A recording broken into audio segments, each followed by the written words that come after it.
नमस्कार, आप देख रहे हैं डीडी टुडे न्यूज और मैं हूं आपके साथ ज्योतिका। आइए रुक करते हैं खबर की ओर। सदन में बाबा भीमराव अंबेडकर पर अभद्र टिप्पणी को लेकर गृह मंत्री अमित शाह के विरोध में बसपा पार्टी के कार्यकर्ता पदाधिकारी ने डीएम कार्यालय पहुंचकर जमकर प्रदर्शन किया। राष्ट्रपति के नाम सौंपा ज्ञापन। जनपद मैनपुरी में बीते 17 दिसंबर को सदन के दौरान बाबा भीमराव अंबेडकर पर गृह मंत्री अमित शाह के द्वारा की गई अभद्र टिप्पणी को लेकर सियासत तेज हो गई है, जिसको लेकर आज पूरे प्रदेश के साथ साथ जनपद मैनपुरी में बसपा पार्टी के कार्यकर्ताओं ने बसपा पार्टी के बैनर के तले जुलूस निकालते हुए कलेक्ट्रेट परिसर पर जमकर प्रदर्शन किया और गृह मंत्री द्वारा अभद्र टिप्पणी को लेकर माफी मांगने एवं पद से इस्तीफा देने की मांग करते हुए महामहिम राष्ट्रपति के नाम ज्ञापन सौंपा है।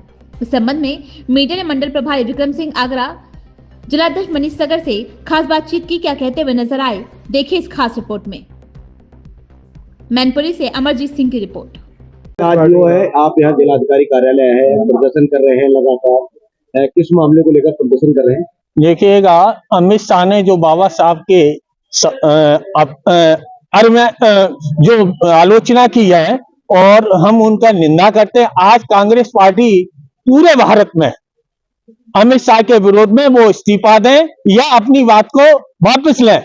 अगर नहीं करती है तो हम लोग उनका विरोध कर रहे हैं। पूरे भारत में कांग्रेस पार्टी आज, ये भाजपा की जो सरकार है जो हमेशा दलित विरोधी रही, हमेशा दलितों का अपमान किया।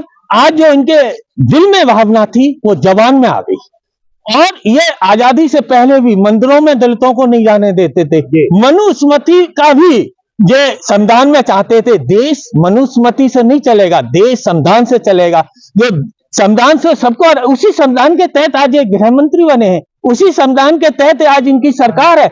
उसी संविधान को ये खत्म करना चाहते हैं। देश संविधान से चलना होगा। अगर ये संविधान को खत्म करना चाहते हैं, इनके दिन नीचे की ओर आए, जनता इन्हें नीचे गद्दी से उतार देगी और इन्हें बाबा साहब के जो खिलाफ इन्होंने बात रखी है उसे माफी मांगे या अपने पद से इस्तीफा दें। कांग्रेस इनकी निंदा करती है, पुरजोर से निंदा करती है।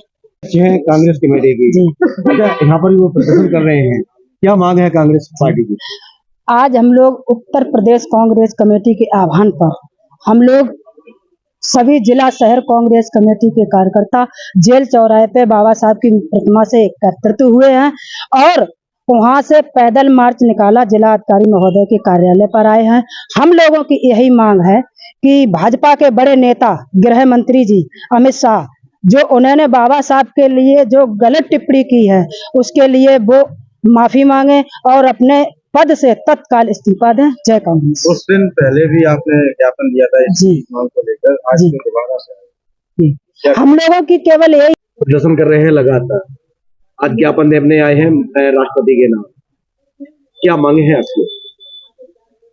सबसे पहले जो देश के गृह मंत्री अमित शाह ने जो बाबा साहब के बारे में जो टिप्पणी की है वो बहुत ही गलत उन्होंने टिप्पणी की है और इससे सदन से लेकर सड़क तक और सड़क से सदन तक कंटिन्यू कांग्रेस पार्टी प्रदर्शन कर रही है। और प्रदेश कांग्रेस नेतृत्व के आह्वान पर आज जेल चौराहे बाबा साहब की मूर्ति के सामने कांग्रेसी जन सभी लोग एकत्रित हुए हैं और एकत्रित होने के बाद पैदल मार्च करते हुए अभी महामहिम राष्ट्रपति महोदया के नाम श्रीमान जिलाधिकारी को ज्ञापन दिया है। आज जो स्थिति देश की है, बीजेपी ने जितनी देश की संस्थाएं जो देश चलाने वाली हैं उनको पूरी तरह हाईजैक कर लिया है और उन्होंने संविधान को पैरों तले कुचलने का काम किया है। विश्व के सबसे बड़े संविधान को बाबा साहब ने जो लिखा, जो पूरी दुनिया का सबसे महत्वपूर्ण और अच्छा संविधान है जो गरीब से लेकर और अमीर तक किसी भी व्यक्ति के समान अधिकार के लिए, और वो कोई व्यक्ति कुछ भी बन सकता है। इस देश का प्रधान से लेकर प्रधानमंत्री तक बन सकता है। ये दुनिया के लोग आज जब बाबा साहब का सम्मान करते हैं, बाबा साहब की स्टैचू पूरी दुनिया में लगी हुई है और आरएसएस और बीजेपी दोनों एक ही बात है, जो बाबा साहब के खिलाफ लगातार स्टेटमेंट देते चले आ रहे हैं। उन्होंने संसद में जो भी अमित शाह ने कहा वो बहुत निंदनीय है, जिसकी निंदा हमारे नेता राहुल गांधी कंटिन्यू से सड़क से सदन तक कर रहे हैं और कांग्रेस पार्टी कंटिन्यू संघर्ष कर रही है।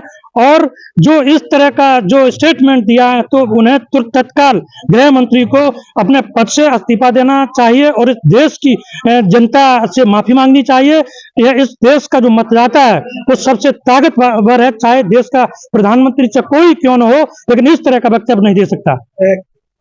आप लगातार विरोध कर रहे हैं, लेकिन भारतीय जनता पार्टी पूर्व से देखते हुए चले आ रहे हैं, प्रदर्शन करने वाले प्रदर्शन करते रहते हैं, लेकिन वो मनमानी करते हुए दिखाई दे रहे हैं।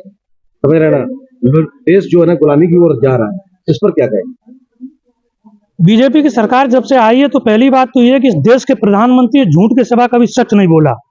गृह मंत्री इस तरह की जो स्टेटमेंट देते हैं जो देश हित में नहीं है, और उन्होंने जो भी वादे किए सभी वादों को पैरे तले कुचलने का काम किया। लगातार झूठ बोलते चले आ रहे हैं और बावजूद भी गद्दी पे बैठ रहे हैं, जनता उन्हें लगातार चुन रही है। आप कैसे कह सकते हैं? नहीं, जनता जब झूठ बोल रहे हैं और जो देश की जो संस्थाएं हैं उनको हाईजैक उन्होंने किया है, और यहाँ तक कि जो चुनाव आयोग देश का है तो उस पर भी कई टीका टिप्पणी कंटिन्यू चली आ रही है, जो निष्पक्ष चुनाव कराने में बिल्कुल असफल है चुनाव आयोग। तो ऐसी स्थिति में आप देख रहे हो जब कानून की व्यवस्था, संविधान की व्यवस्था, और जब बीजेपी आरएसएस मानने को बिल्कुल तैयार नहीं है, मान नहीं रही है। चुनाव हो रहा है जी, मतलब आप लगातार जो है चुनाव आयोग पे भी आरोप लगा रहे हैं, तो किस तरह से चुनाव होने चाहिए?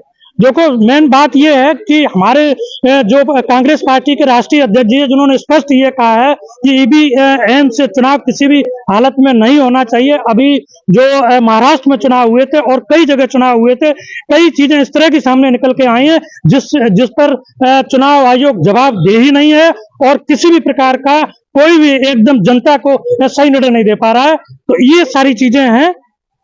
इस खबर में बस इतना ही। बने रहिए डीडी टुडे न्यूज के साथ।